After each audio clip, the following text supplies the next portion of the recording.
নমস্কার। অন্য চোখ অন্য জানলায় আপনাদের স্বাগত। আজ কথা বলবো অদ্ভুত একটি স্কুলের ব্যাপারে। স্কুলটি আসামের প্রাণকেন্দ্রে অবস্থিত। আর স্কুলের ভাবনা ভেবেছেন মাজিন এবং পারবিতা নামে এক দম্পতি। স্কুলটির অভিনবত্ব এই যে এটি অবৈতনিক।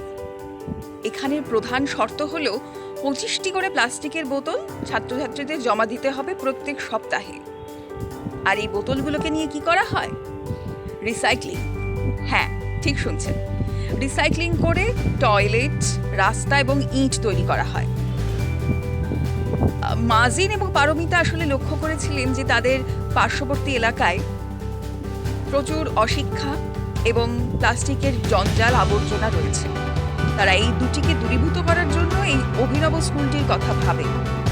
যেমন ভাবা তেমন কাজ, এই স্কুলটি শুরু হলো এবং এই স্কুলটি পেয়ে আসামের প্রত্যন্ত গ্রামাঞ্চলের ছেলেমেয়েরাও এত খুশি যে সেখানে 0% ড্রপ আউট রেট।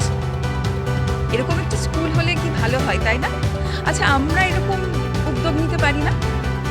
একটু ভেবে জানাবেন। আজ আসি, ধন্যবাদ।